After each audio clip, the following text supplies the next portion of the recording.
All right, YouTube, how you doing? Welcome back to the channel. It is Wednesday, April 2nd. We have a 9-game NBA slate to dive into in today's video. Like we always do, I'm going to dive into each and every one of these games. I'm going to give you my prediction on the side. I'll give you my prediction on the total. We'll talk about any other plays like player props that we like within the game as well. But as always, guys, keep an eye down on the pinned comment of this video. That'll take you to all of my final plays, so I'm actually rolling with myself.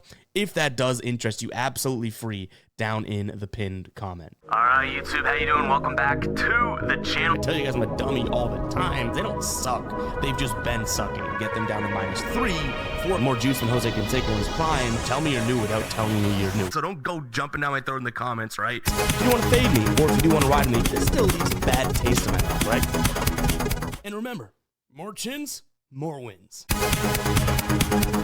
Yesterday was kind of heartbreaking. The Nuggets was really the ride or die type spot of the night. We had one unit on them on the money line, and they end up losing in double OT. Manuel quickly, he comes through for one of our plays, but the other one, he was that close. I think he finished with, 27 PRAs. And then Jimmy Butler comes through late for us for that 1.5 steals plus blocks. The same game parlay wouldn't have really mattered all that much anyways. Towns doesn't play. Anunoby goes off, like I said in the video. Of course, we didn't take him outright. And then Mikal Bridges finishes at 14. So like I said, kind of a heartbreak night. And you might be looking at that being like, 3-3, it's not that terrible, just a little bit off the top, right? Wrong. Full unit on the Nuggets money line. And honestly, the story don't get no better.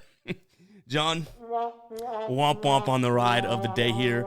Josh Hart was doing some damn cardio out there, huh? Over 10.5 rebounds. He does not come through. He hitting 7 straight against the Sixers, like you said. Couldn't make it 8 straight. Did like this play, though, for plus money, so we can't knock it. So shout out to John, but unfortunately, the ride of the day does not come through. If you guys don't know what the ride of the day is, it's simple. Just use that hashtag ride of the day down in the comments. I jump on board with one person's play each and every day and give you a shout out in the next video, win or loss. Also shout you out over on my Twitter/X, which will be popping up right around here throughout the show at FGuyBoston. You also get shouted out over on the Guy Boston Sports site with the final plays. If you win, we continue to out of your plays. If you lose, unfortunately, you have to face the womp womp. You still do get the shout out like John got today. But let's go ahead and dive into this slate. I kind of cringe when I say the word slate because, man, look at these numbers. Look at the spreads. This is a tough one here. But let's see if we can find some value. Hit that like button. Hit that subscribe button. Started off with Washington taking on Sacramento. I will say, if we blow through some of these games today, it is what it is. We're at a point in the NBA season where things are a little wonky. If you want real competitive sport, go check out the baseball videos because beginning of the year is a little bit more competitive than what we're seeing in the NBA with some weird stuff going on. But nonetheless, we're still going to go through and see if we can find anything. So we have Washington taking on Sacramento here in game number 1 for us tonight. Sacramento coming off of 2 straight losses. Orlando and Indiana, 2 decent teams, I guess. Washington, we know what they are, right? A very, very bad team. They did play earlier this season, and Sacramento won. It was in Sacramento, I will note, 123 to 100. So a decent win there for them. I think this is a game in which, 12.5 points seems like it might be a little bit too much for Sacramento on the road. So started off with a cycle alert alarm. I don't mind the idea of Washington. Sacramento probably cares about this game a little bit more, though, as they're kind of heading into the playoffs. So for that, sure, you can make the case for Sacramento, but based on how we've been doing, right? And I want to say that they're like a game and a half in the play-in. So sure, maybe they're going to really go balls to the wall to try and win this game, but 13 points is a lot. But based on how we've been doing taking Sacramento, how could I ever lay 12.5? You know what I mean? Like, that just seems absolutely ludicrous to me. So I sounded the cycle alert alarm. I get that it's a little bit crazy.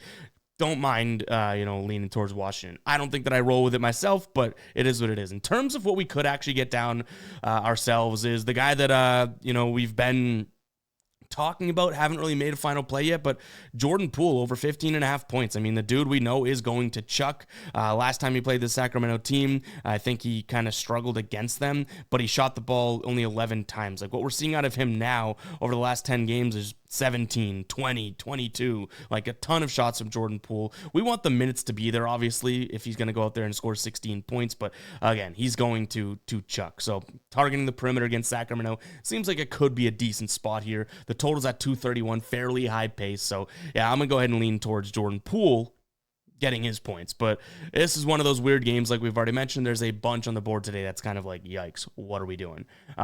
Overall, in terms of the total, I could see this being a game that gets to the 230 mark, but I don't know if I trust either one of these offenses to totally just kind of like, just demolish the other. Sacramento should be able to score inside. I get that, but at that point, they're counting by twos. You know what I mean? So is it crazy to lean towards an under with a Washington defense in play here, especially with the pace they're playing at? Maybe it is crazy, but I'm going to lean towards the under. I think that's a little bit too high. Again, guys, you're going to hear me say like a broken record in this video. There's so many games that are kind of like head scratchers here that I do kind of apologize. We're doing the best we can. Kind of like this one. Like, I don't know what there is much more to say other than Indiana's clearly the far better team. Now, I've given Charlotte a decent amount of credit in terms of their interior defense and all that. I don't know if I still would, stake my claim on that and say that that's really their identity. Indiana is at home. They've won 7 of their last 10 games. They aren't covering. I think that is fairly, worth noting here, right? Like, they are 7-3 straight up in their last 10. But they're just 3-7 against the number. Like, for example, they laid 3.5 against Sacramento in their last game, right? A couple days ago, they won by 2. Another one would be, they won by, what was it? Right here. They were 8-point favorites against Brooklyn, and they end up winning by 6. They were 13-point favorites against Brooklyn. They end up winning by 5. So this team is pulling out wins, but I don't know if we can trust them to lay 14.5, but I really, really don't trust this Charlotte team with all of the injuries and all the considerations there. So I'm going to lean towards this Indiana team. Obviously, their spot in the playoffs seems like it is okay as of right now. They're a top 4 team. 2 games separate them from this Pistons team, so I don't envision them losing that spot with, a handful of games to go, but a win here still probably does them pretty damn well to secure that spot, right? It's just a matter if we can really get behind, like I said, 15 points. That seems like a hell of a lot to be relying on this, Indiana team who, again, playing really well, just not covering whatsoever. In terms of where I'd go player props, I think Miles Turner points could be a decent look here, and I also don't mind Miles Bridges. So I like both Miles today. They're spelled differently, but Miles Bridges over rebounds and assists, or just assists alone, as well as Miles Turner. Honestly, Miles Turner PRA could be a decent look. He has hit his over points plus assists in 67% of his games here against Indiana. I think that he's going to be really, really successful in the pick and roll, and if he wants to shoot the 3 ball, I think that he should be able to do that as well. So what is his 3-point line as of right now? 180 for over 1.5. I would even consider, 2.5 if we have to do that we're probably going to get like plus 160. Yeah, so I think Miles Turner has a good game. I think Miles Bridges has a decent game from an assists perspective as well. Maybe even, being able to score on the interior. So maybe a points plus assists from him as well. So, yeah, I'm going to lean towards that. But without LaMelo, recently, Turner has been getting a decent amount of assists. Now, in his last 10 games, he's hit the over 3.5 in 8 of those 10, but he's landed on 4 in 4 of them. So that's a little dicey, but still, last time out, he had 13 potential assists, 7 potential assists, 6 potential assists, 7, 4, 8. He had 10 a game. He should be able to get 4 assists today, especially if he gets into the paint and maybe Indiana really throws a lot of bodies at him. But I also don't mind his scoring because I just said get into the paint. Indiana isn't the best paint defense, right? Real quick, guys, before we do move on, I want to talk to you about Underdog. We talked about it in the baseball video as well because it is a baseball free pick. Paul Skeens, 0.5 for his pitch count. Threw it your way yesterday. Threw it your way in the baseball video. Throwing it your way today. We're big on this one. Check out Underdog. That link will be down below in the description as well as the pinned comment. You get him. If he throws one pitch, this square cashes. You'll also get up to $1,000 in a deposit bonus. So go check out Underdog. I've been loving it for baseball. If you like player props and like baseball player props, check it out. Again, link down below in the description as well as the pinned comment, or just use code GUYBOSSON when signing up. I've been saying for a long time now, my favorite thing about Underdog is how easy it is to use. So if you're afraid of, not getting apps or not understanding your old school, anything like that, like this is the app to understand. Higher or lower on players, simple as that. Go ahead and check it out. Link down below. Let's jump back into this marvelous slate of NBA games. Cleveland laying 10.5 against this Knicks squad. Knicks are on a back-to-back, and they are just covering in 16.7% of their back-to-backs this year, whereas Cleveland, when they have a rest advantage over their opponent, they have covered in, 77% of games. So a tale of two different stories here, or whatever it is, in terms of what we have. We also have Cleveland, who has played, this New York team twice, once in New York, one in Cleveland. They won by 6 when they were in New York. That was really early on in the season. And then about a month and a couple weeks ago, they played in Cleveland, and it was a bloodbath, 142 to 105. This is a game that Towns played in, Brunson played in. They had their guys. Cleveland just absolutely took it to them. So I don't see why Cleveland wouldn't be the spot to roll with here. If the Knicks weren't on a back-to-back, I might tell you that that's too many points, but you have Towns, who missed yesterday, which is kind of out of nowhere missed yesterday, right? But he should be playing today. You also may be getting Deuce McBride and Campaign back, but still, that's not enough for me to like the Knicks in a back-to-back situation on the road. So Cleveland minus 10.5. I will say this could be a slimy parlay piece. Like, that could be a decent look here. And in fact, with all of these numbers, that may be the way we have to go today. Like marking Cleveland down to minus 2.5 and throwing them in some sort of a parlay. In terms of what we have from a total, it seems a little bit low, with New York's defense in consideration here with the back-to-back. In back-to-back situation this year, New York has hit the over in their games in 75% of games. Cleveland's playing at a top 10 pace right now. And with rest advantage over their opponent, they've hit the over in 71% of their games. So I don't mind the over here, but it may just be smarter to say team total over for Cleveland, right? Let's target that New York defense that, sure, it has looked okay lately, but they played, some injured teams in the last 2 games here, Portland and Philadelphia. No kidding, they're going to have good defensive numbers. When they play good teams, I think that they struggle, like when they played the Clippers recently and allowed 126 to them, right? So, yeah, I'm going to lean towards the over, but maybe a Cleveland team total over is honestly the more concise and smarter thing to get behind overall. In terms of what we have from a player prop here, if Deuce McBride plays, I don't mind him to make his threes. You're paying a decent amount of juice at minus 150, but honestly, I'm surprised this is not like minus 165. He should totally have the volume, especially with no Brunson and if Payne doesn't play either. So, yeah, I like the idea of him in games with no Jalen Brunson this year. He's hit it in 6 of 7, and he's taking plenty, right? 8. 4, that's low, but 6, 7, 8, 5, 9, and he went 1 for 6 last time without Brunson. Like, he can easily make 2, right? So I don't mind Deuce McBride over in threes, again, if he does play, because he's listed as questionable right now. Celtics taking on Miami. Probably a Celtics look for me. I mean, Miami is in the 9 spot in the East right now. They're 2 games ahead of the Bulls, 2 games back of the Hawks for that 8 spot, but just a half game ahead of the Bulls. So Miami's definitely going to kind of try as hard as they can to not get into that 10 spot. The Celtics, on the other hand, I mean, I think this could be a slimy parlay piece, if we knock that line down, but Drew Holiday questionable, Jaylen Brown questionable, Kristaps Porzingis questionable, Al Horford doubtful. You know what I mean? What are we doing here? So, sound the cycle alert alarm. I don't mind Miami if we get double digits and some of those guys miss, especially because they might be the team that's playing a little bit harder. But if we do get Holiday, Brown, Porzingis all ruled in, then this is probably a Celtic spot in which maybe even with that Cleveland line, we mark them both down to minus 2.5, and maybe we'd have to look for something else as well, but we kind of massage the numbers and get them in there at numbers that we like. So that'd be how I would play it.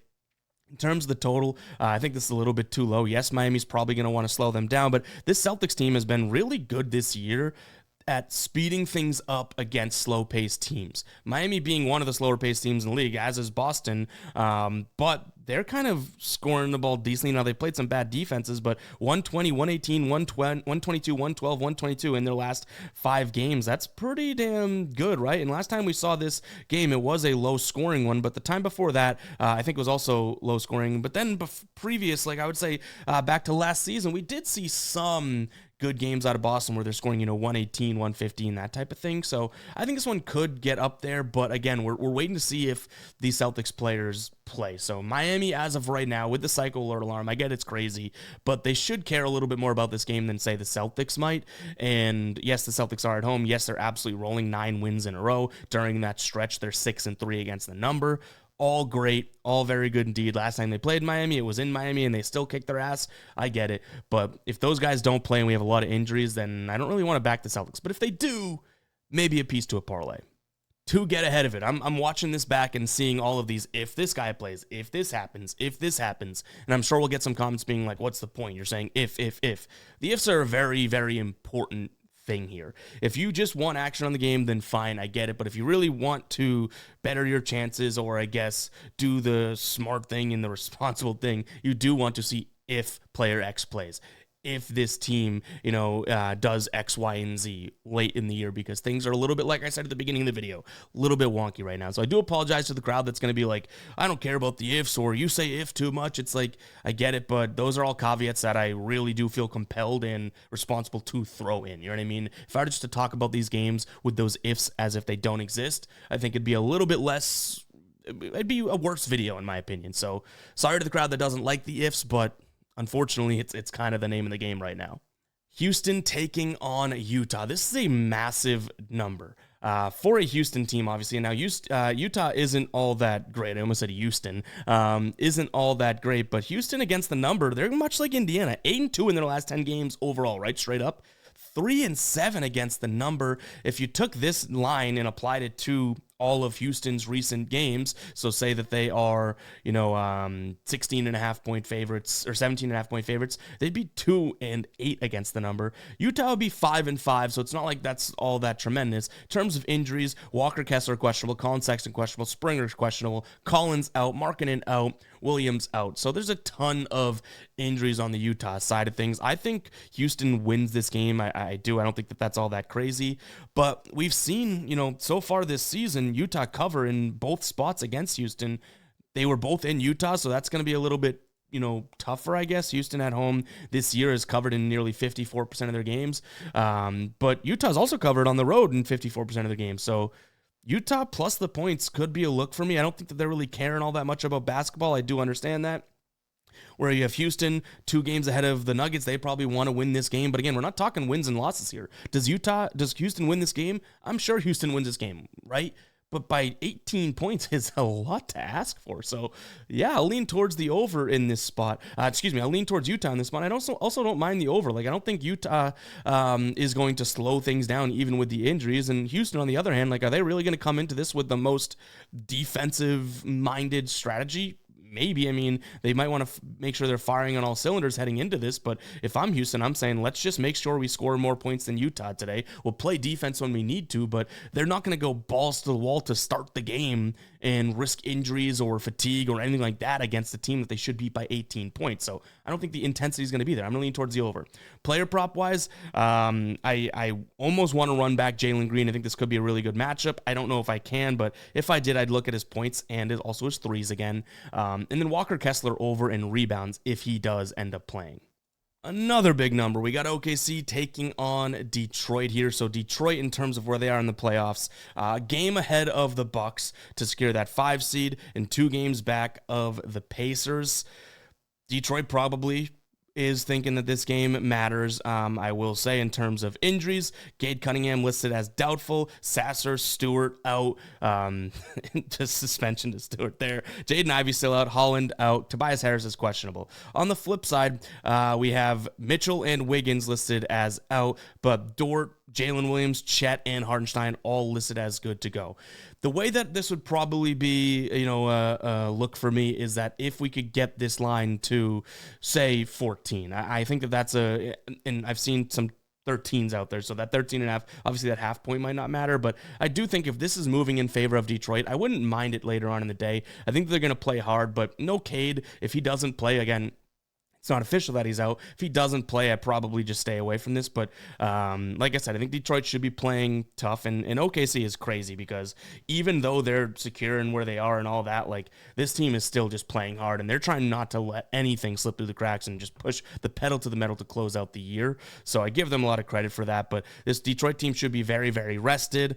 They have a rest advantage over OKC. 56% of their games this year they've covered in when they have a rest advantage. They should be able to play decent enough in the paint defense against OKC. So yeah, maybe I'm a little bit crazy, but I think that there is a level to Detroit at least keeping this one somewhat close, because I also like the under. I think this is a fairly low scoring game today, and having 14 points in your back pocket when it's a low scoring game is kind of, my thought process, right? Do I think OKC is going to win the game? Much like a lot of these games that we've talked about, yes, I think OKC is a better team and they most likely will win the game. But I think that this could be a spot for, Detroit to at least play some decent defense. Player props, I have two. One on each side. So I like Shea to make 2 threes today. That's minus 130 as of right now. I mentioned Detroit's defense should be pretty damn good in the paint, so I think Shea might stick around outside a little bit more than he's used to. And then Jalen Duren, I like his double-double. That's for plus money. Or if you just want to look at his points prop at 13.5, I think that could be a good look as well. But what I'm thinking is OKC's still probably going to try and get into the paint. Detroit will alter those shots, make it a little bit difficult, and then a decent amount of opportunities for this Detroit team, specifically Jalen Duren, to get some rebounds that just fall off the rim as I battle through some burp or something there. But yeah, Jalen Duren double-double, probably something that I'm considering today just because we're getting plus money behind it. Last time he played the Thunder, actually 2 times ago, I should put it like this. He does have a double-double against this Thunder team already this season. He had, I believe it was 22 rebounds in that game, something like that. He had a 20 and 20 game. Dallas taking on Atlanta. You have Dallas as slight favorites here in this one. Atlanta coming off of a game yesterday in which they lost outright to Portland. Dallas losing to Brooklyn, but they have won 4 of their last 6 games. In terms of the injury report, very important to note here, Anthony Davis listed as probable, Exum out, Lively questionable, and Caleb Martin listed as probable as well, as is Trae Young. But again, Atlanta on a back-to-back here. Let's make sure to keep an eye on that.